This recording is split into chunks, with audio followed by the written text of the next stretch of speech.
Bakit dapat akayin natin ang tao kay Kristo? Yan po ang paksa na ating tatalakayin mga kapatid sa oras na ito. Sa unang Korinto 3:5, sino nga ba si Apolos at sino si Pablo?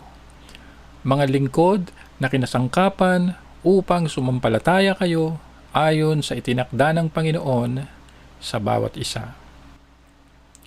Ayon po sa binasa nating talata, sino daw ba si Apolos at sino daw ba si Pablo?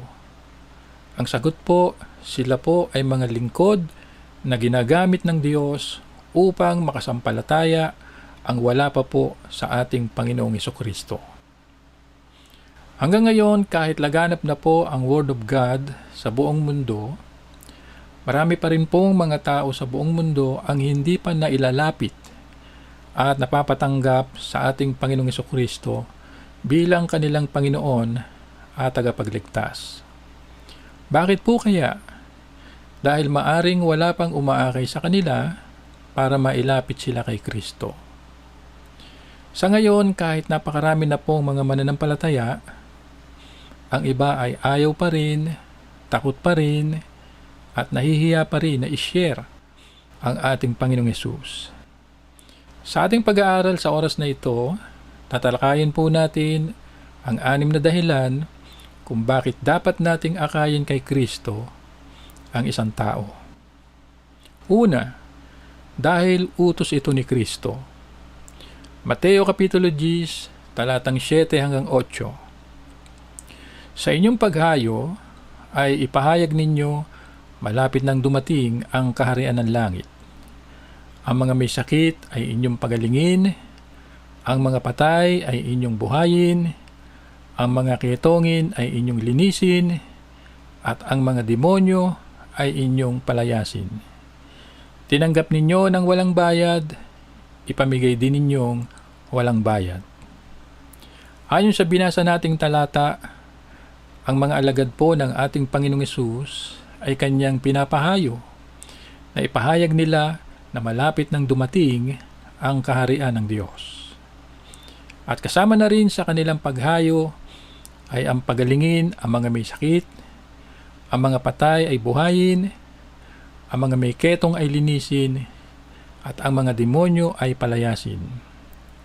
Sa paghayo ng mga alagad, binilin din po ng ating Panginoong Hesus na huwag silang magpapabayad dahil tinanggap din naman nila ang kaloob na galing kay Kristo na walang bayad o libre.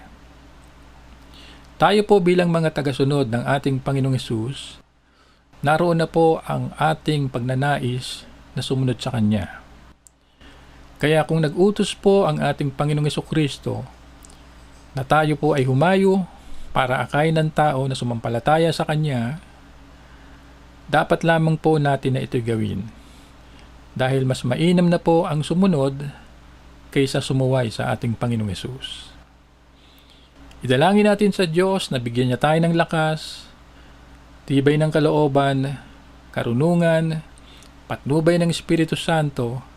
Sa ganon, magawa po natin ang pinapagawa sa atin ng ating Panginoong Hesukristo. Purihin ang Panginoon. Bakit dapat akayin natin ang tao kay Kristo?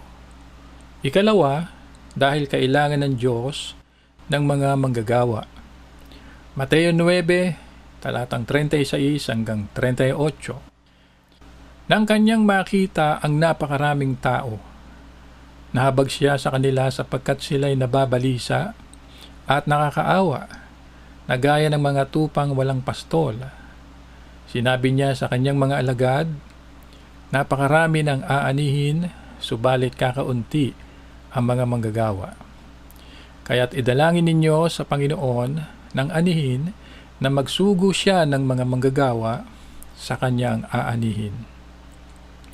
Ayon po sa binasa nating talata mga kapatid, dahil po sa napakaraming tao ang sumusunod sa ating Panginoong Hesukristo, nakaramdam ang ating Panginoon ng pagkahabag sa maraming tao dahil sa nakita niya ang mga tao na nababalisa at nakakaawa na gaya ng mga tupang walang pastol.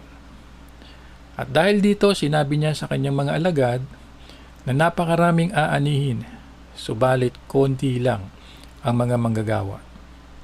At idinugtong pa ng ating Panginoon na manalangin sila sa Diyos na magsugo ang Diyos ng mga manggagawa na mag-aani. Marahil tayo po ay napapaisip kung ano po yung tinutukoy ng Panginoong Jesucristo na marami ng aanihin at kailangan ng manggagawa sa anihan. Marahil ang tinutukoy po ng ating Panginoong Yesus na aanihin ay ang napakaraming tao na kailangan nila si Kristo bilang kanilang pastol sa kanilang buhay. At ang sugo po naman ng mga manggagawa ay tumutukoy sa kanyang mga alagad na hindi po sapat ang kanilang bilang para dalhin ang napakaraming tao sa ating Panginoong Jesucristo. Kaya kailangan po nilang manalangin sa Diyos na magdagdag pa ang Panginoon na mga manggagawang katulad nila. Lahat naman po tayo mga mananampalataya ay maaring maging manggagawa ng Diyos. Ibig sabihin, mag-akay po tayo ng tao para kay Kristo. Kaya lamang po marami sa ating mga kapatid, wala ng oras, busy, yung iba po ay nahihiya, yung iba ay natatakot, at yung iba ay hindi po nila alam ang kanilang gagawin. Ang Diyos po ay naghihintay lamang na magpagamit tayo sa Kanya bilang manggagawa niya sa Kanyang ubasan. Sapagkat napakarami pong mga tao ngayon na wala pa sa pananalig sa ating Panginoong Jesucristo at naliligaw po ng landas. At isa po tayo sa inaasahan ng Panginoon mga kapatid, nagagawa ng pag-akay sa mga tao para kay Kristo nang sila po ay maligtas. Amen. Purihin ang Panginoon. Bakit dapat akayin natin ang tao kay Kristo? Ikatlo, dahil hindi pa huli para sa mga mapapahamak. Judas 1:22 hanggang 23. Kahabagan ninyo ang mga nag-aalinlangan. Agawin ninyo ang mga nasa apoy upang masagip sila. Mahabag kayo sa iba na taglay ang takot, kamuhian ninyo pati ang mga damit nilang nabahiran ng kahalayan. Ayon po sa binasa nating talata, kahabagan ang mga nag-aalinlangan at agawin ang nasa apoy upang sila'y masagip. Kalakip na rin ito ang kamuhian natin ang ginagawa nilang kahalayan. Maaring napapaisip tayo kung ano po ang tinutukoy dito sa talata na agawin sa apoy. Sa Biblia po mga kapatid, ang impyerno ang tinutukoy na may apoy, kung saan ito po ay lugar ng kaparusahan na walang katapusan. Dito po ay parurusahan ng dyablo at ang kanyang mga kampon, ang mga masasamang tao, at ang mga taong ayaw sumampalataya sa ating Panginoong Jesucristo. Subalit ang Diyos po natin ay mahabagin. Siya po ay nagbibigay ng pagkakataon sa mga taong nasadlak sa kasamaan na ang kahahantungan ay impyerno kung hindi sila magsisisi at magbabalik loob sa Diyos. Kaya nga dahil dito mga kapatid, tayo pong mga mananampalataya ang gagamitin ng Diyos para maisalba ang mga taong ito na nanganganib na mapahamak sa impyerno. Kaya habang may pagkakataon pa, ishare po natin ang ating Panginoong Jesucristo sa kanila. Kung ayaw po nilang maniwala, wala na po tayong pananagutan. Pero kung tinanggap nila si Kristo bilang kanilang Panginoon at tagapagligtas, bahala na po ang Diyos na kumilos sa kanilang buhay. Amen. Glory to God. Bakit dapat akayin natin ang tao kay Kristo? Ikaapat, dahil magkakaroon ng malaking kagalakan sa langit. Lucas 15:7. Sinasabi ko sa inyo, sa gayon ding paraan, magkakaroon ng higit pang kagalakan sa langit dahil sa isang makasalanang nagsisi kaysa 99 na matutuwid na hindi na nangangailangan ng pagsisisi. Ayon po sa kwento nitong talata, pinapakita po dito ng ating Panginoong Hesus na kung may 100 tupa at nawala ang isa, dapat ang tupang nawala ay kailangang hanapin ng may-ari. At kapag nakita ito, magkakaroon ng kasiyahan sa may-ari nito. Kaya yung kanyang mga kaibigan, mga kapitbahay, ay kanya pong aanyayahan na makipagsaya sa kanya. Pinapakita po ng ating Panginoong Jesucristo dito sa kwento na kapag ang isang makasalanan ay magsisi, magbalik loob sa Diyos, magkakaroon ng higit na kagalakan sa kalangitan. Kung tayo po na tao dito sa lupa ay sobrang natutuwa kapag nakita nating nagbago ang isang tao na kilala natin o kapitbahay natin o kadugo natin, na ang taong ito ay isang adik, sugarol, lasenggo, masama ang ugali, masama ang pagkatao, masama ang mga ginagawa, tayo po ay natutuwa. Gayon din naman ang mga nilalang sa langit. Nagkakaroon ng malaking kagalakan kapag ang isang makasalanan ay nagbalik loob sa Diyos at nagsisi. Paano ba kaya mga kapatid kung dalawang makasalanan ang magsisi o kaya ay higit pa? Sobrang kagalakan yan sa kalangitan. Amen? Purihin ng Panginoon. Bakit dapat akayin natin ang tao kay Kristo? Ikalima, dahil bahagi ito na kaloob ng Diyos sa atin. Roma 12, 6 hanggang 8. Mayroon tayong mga kaloob na magkakaiba ayon sa biyayang ibinigay sa atin. Kung ang kaloob natin ay pagpapahayag ng propesiya, gamitin natin ito ayon sa sukat ng pananampalataya. Kung paglilingkod, gamitin sa paglilingkod.